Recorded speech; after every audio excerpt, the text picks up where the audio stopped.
Hey, can you guys keep it down? I'm going to do a video now. Excuse me.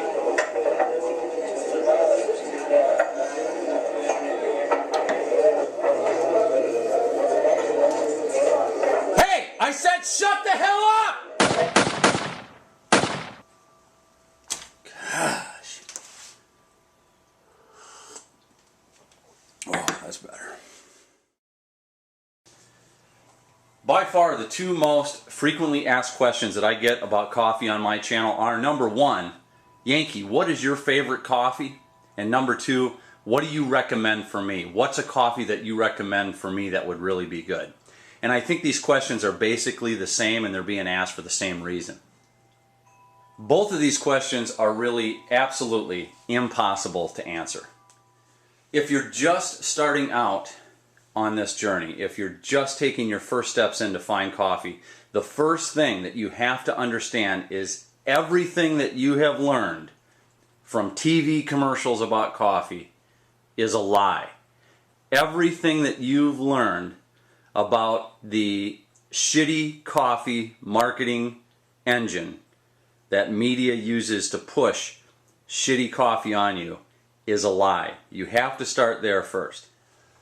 See, I can't tell you I have a favorite coffee because I don't have a favorite coffee. Fine coffees have their own notes and offerings, and if I were to drink the same, even if it's fine coffee, if I were to drink the same coffee every day, I'm going to lose the ability to even pick those notes out or enjoy that coffee for what it is. All these coffees that come from all over the world have their own personality. They have their own notes, their own uniqueness to them. And in order to enjoy fine coffee, you have to be able to work your way through all kinds of fine coffee in order to find those notes or enjoy those notes. If you were to drink the same coffee every day, you would lose that ability. So, Maxwell House, for instance, the maker of shitty coffee, is trying to tell you the best part of waking up every day is to drink shitty coffee. The reason why they need you to drink shitty coffee every day is because they want you to get used to drinking shitty coffee every day, which most Americans are, and then you won't know the difference. If you're drinking shitty coffee every day, well, what do you got to compare it to?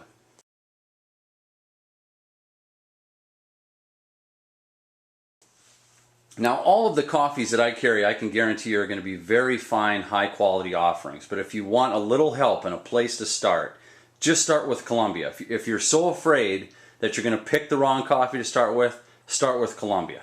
Now the Colombia that I carry is a very high quality coffee. In fact, it's considered one of the best Colombians in the world at this time, this particular harvest. And at the end of this vid, I'll leave you some footage of the plantation owner and his farm. And he won one of the top awards in coffee offerings of last year. But for somebody just stepping into the world of fine coffee, which is going to be radically different than anything that you've ever tasted if you've purchased your coffee from the grocery store and you've been drinking crappy coffee for years, it's going to be radically different. But Colombia is going to have those notes and flavors that you're going to be able to identify with if you're coming off of grocery store coffee. It's going to have things that you can easily identify, even though it's going to blow away anything that you've ever had at the store. And that's opposed to, let's say, if you're just starting out on this and you dive into Ethiopia, it's probably not going to be a good experience for you because it's not even going to taste like coffee to you. If you're a grocery store coffee drinker and you dive into Yemen, mocha, which is considered one of the finest coffees in the world, it's probably going to be an abrupt change for you. It may not even taste like coffee to you, even though that is coffee and what you're drinking is crap. Fine coffee is a different world than what's being mass marketed to the American public. So if you're going to go off in this, just think about it like an adventure, and it's a great adventure. You may not be able to live like the Rockefellers. We may not be able to, but we can still drink the same coffee they're drinking, and we can do it within a pretty good price range. I'm getting the best coffees in the world to offer up here on my website. You'll have to find what you like the best or what you prefer. There are certain regions that I prefer over the others, but I really enjoy them all. And there's a fun to it that I can't explain, because the more experience that you gain with this, you can really start picking out even the different ways they process the coffee. It's a really fun adventure. Fine coffee is such a simple pleasure, a simple little vice. A couple other points that I try to make every chance I get, and I'm going to take advantage of that here, is remember, coffee was never created to be drank all day by the potful, let alone pots of crappy coffee. If you're drinking pots of crappy coffee every day, you got problems elsewhere, probably in the nutrition of your body, that you have such low energy that you need to drink potfuls of this crappy coffee every day.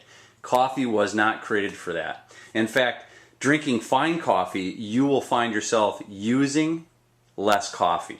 You will not need to drink potfuls of crappy coffee if you're drinking just a couple cups of fine coffee, and you'll enjoy the experience much more. And the other point for sure that I want to make is, by drinking crappy coffee and tons of it, you've skipped over all the health benefits that real coffee, fine coffee, has to offer. Coffee was treated as a medicinal product and is still treated as a medicinal tonic all over the world. It has tons of health benefits, but by the time mass marketed crappy coffee gets to your cup, all those benefits are erased. Believe me, you're doing more damage than you are good. Good fine coffee has a ton of health benefits. It's the closest thing we're going to get to the fountain of youth, probably. Anyway, I'm going to leave you with some video footage of the Colombian farm that I purchased my Colombian offering from, and the farmer. He's going to have a few words to say in this video as well. Anyway, guys, that's two of the most frequently asked questions that I get. I hope I answered that for you.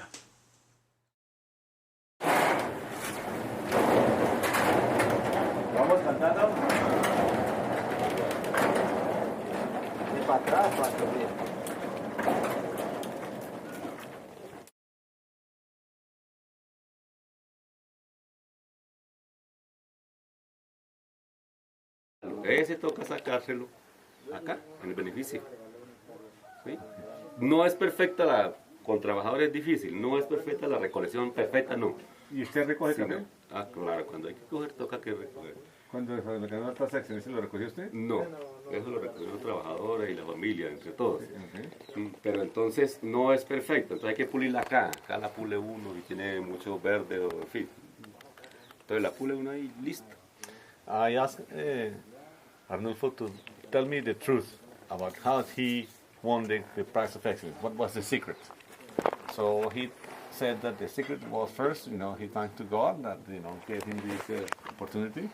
Second, that 60% of the factors are the altitude in the land, and 40% is him and his knowledge. And about him and his knowledge is just that he is doing basically a very good process in the wet and the dry process. And I asked him what is a good process in the wet. So it's between 24 between 24 and 26 hours for the fermentation in the tanks. That he asked the pickers not to bring green and not to bring overripe. He's picking every 3 weeks, so no overripes. And what he feels is that when they come, one or two or whatever they have beans that they're not right, he will take them out by hand here. And then he washes the coffee as many times as required until the coffee water comes out very clear. And then he takes it to the drying patio.